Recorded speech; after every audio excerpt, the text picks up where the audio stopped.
स्मिनीवर्ल्ड या यूट्यूब चॅनलमध्ये आपलं स्वागत करते। तर आज आपण बनवणार आहोत झणझणीत अशी मोदकांची आमटी।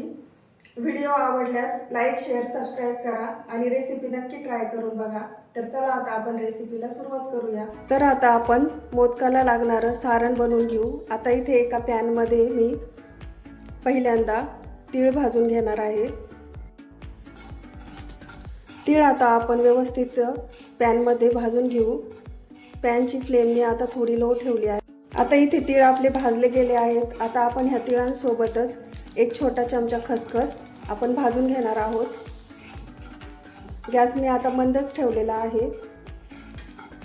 हे दोनही तीळ आणि खसखस भाजल्यानंतर ते आपण एका प्लेटमध्ये बाजूला काढून घेणार आहोत। एक वाटी किसलेलं खोबरं भाजून घेणार आहोत।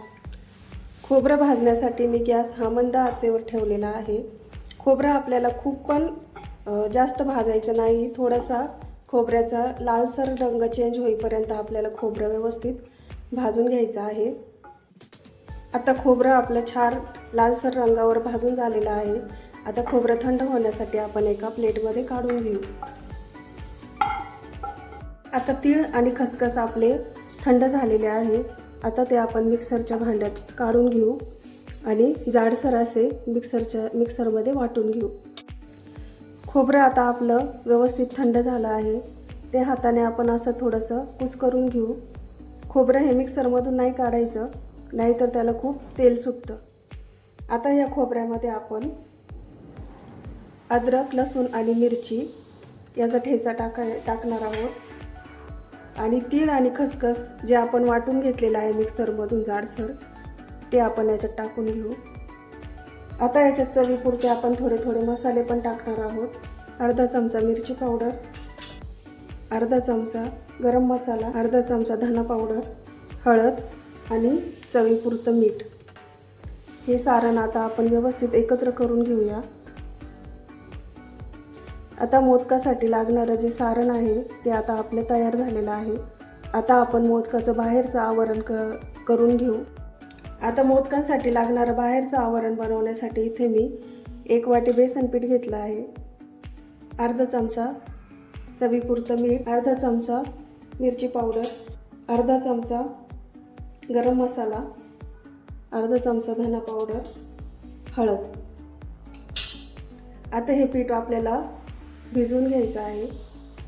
हे पीठ भिजवताना आपल्याला पाणी थोडं थोडं करून टाकायचं आहे, कारण हे बेसन पीठ असल्यामुळं बेसन पिठात जास्त पाणी झालं तर ते लवकर पातळ होतं।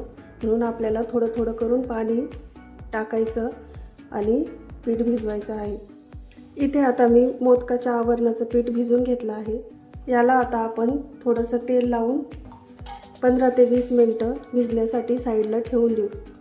आपलं पीठ भिजतंय तोपर्यंत आपण आमटीचा मसाला भाजून घेऊ। आता आमटीसाठी आपण 3 छोटे कांदे मी उभे कापून घेतले आहेत, ते आपण आता भाजून घेऊ। कांदे हे आपल्याला लालसर रंग येईपर्यंत व्यवस्थित भाजून घ्यायचे आहे।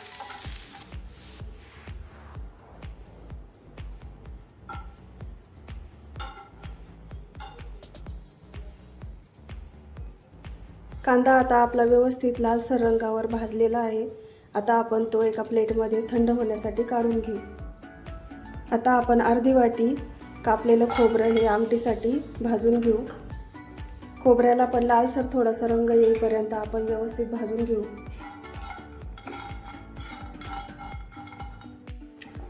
तर आता इथं आपलं खोबरं हे लालसर रंगावर भाजून झालेलं आहे। हे आता थंड होण्यासाठी आपण एका प्लेटमध्ये काढून घेऊ। इथे आता आपलं कांदा आणि खोबरं हे व्यवस्थित थंड झालं आहे। आता यामध्ये आपण अद्रक, लसूण, 2-3 हिरव्या मिरच्या आणि कोथिंबीर टाकून घेऊ आणि हे सगळं आपण मिक्सरमधून पेस्ट करून घेऊया। आता इथे आपल्याला आमटीला फोडणी देऊन घ्यायची आहे। आमटीला फोडणी देण्यासाठी मी एका कढईमध्ये 3 मोठे चमचे तेल हे गरम करायला ठेवलं होतं। आता आपण याच्यात कढीपत्ता टाकून घेऊ। आता आपण फोडणीसाठी जिरं, मोहरी टाकून घेणार आहोत। आता जिरं आणि मोहरी आपली तडतडली आहे। आता त्याच्यात आपण हे वाटण टाकून घेणार आहोत.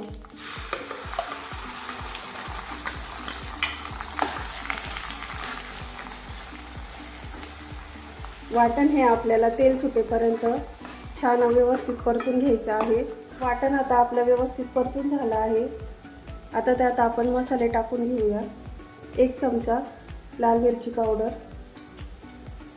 1 चमचा गरम मसाला, 1 चमचा धना पावडर, हळद पावडर.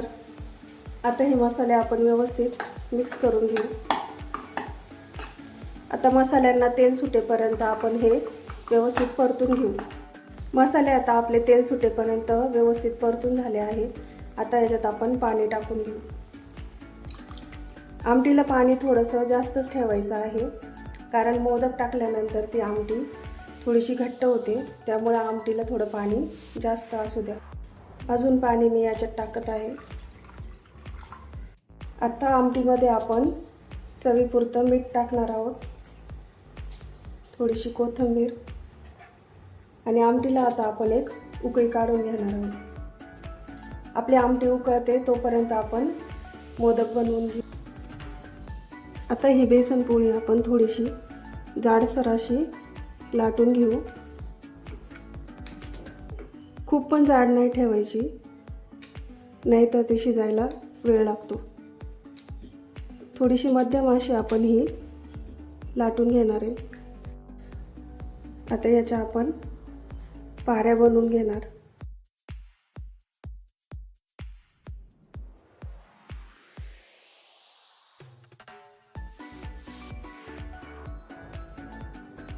आता यामध्ये आपण सारण भरून घेणार. आणि हा मोदक आता आपण व्यवस्थित बंद करून घेणार.